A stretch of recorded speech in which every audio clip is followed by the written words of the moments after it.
Þessi geðsjúklingur mamma okkar.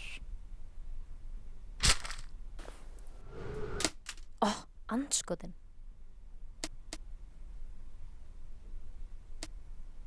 Fyrir nokkrum árum fór hún að breytast. Hún varð ólík sjálfri sér. Við vissum ekki hvað væri að, en Linda, frænka mín, fór með mömmu til læknis. Þá kom í ljós að hún með geðsjúkdóm. Ég leitaði sjálf að upplýsingum á netinu. Það var eitthvað nýtt á hverju einustu síðu. Hvernig í fjandanum átti ég að skilja þetta? Ég get ekki meir í dag. Bless, mamma. Annarkvort vill fólk ekki ræða þetta eða segir allt of mikið.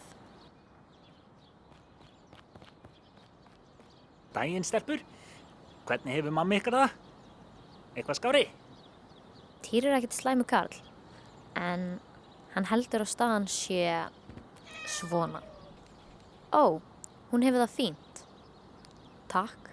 Gott að heyra. Þetta varla svo slæmt. Við erum öll hálf klikkuð, ha? Ég vissum að þetta verði allt í góðu og kannski kemur svo í ljós að hún bara snillingur eftir allt saman. Já, þá pottþétt eftir að koma. Hafðu það gott í dag. Hey Jón, kötturinn þinn hefur suppað allt út hérna aftur. Týr vill okkur þó vel. Það gera ekki allir.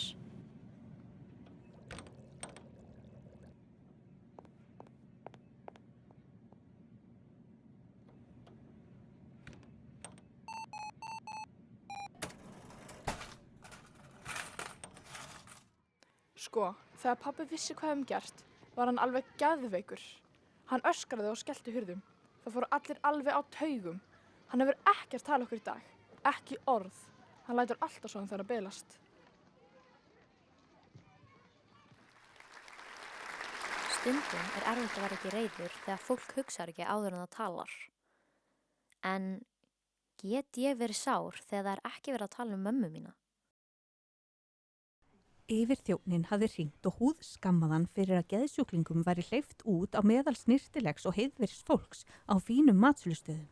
Svona menn ætti að vera lokaðir inni til þess væru geðspítalarnir sem rekni væru fyrir skattpeninga almennings. Hvað ef þetta er það sem aðrir sjá þegar horfa á mömmu mína? Englar alheimsins kom út árið 1993 og vakti mikla athygli á sínum tíma. En hún sýnir staðalímynd einstaklings með geðsjúkdóm og ýtti undir fordóma í samfélaginu okkar. En sem betur fer hefur margt breyst síðan þá.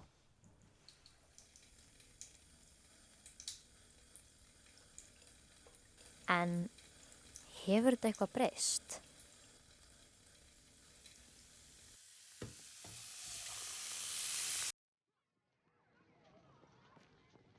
Hæ, fékkstu skilaboðin frá mér? Já, ég ætlaði að svara. Ok. Ég held ég get ekki komið til þín. Sko, pabbi sagði ég þyrfti að hjálpa til heima í kvöld. Sorry, Fríða. Gæti þetta ekki verið aðeins öðruvísi? Hvað ef hún hefði sagt? Hæ, hvað segirðu? Ætluðum við ekki að hittast í kvöld? Jú.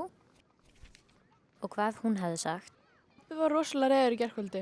Hann öskraði og skellti hurðum. Við vorum alveg í rusli. Og hvað ef hann hefði sagt? Daginn, stelpur. Hvað að frétta? Hann gæti svo kannski sagt. Hæ, Fríða. Hæ, Eva. Það er blessu blíðan. Og kannski gæti þetta bara verið mamma mín.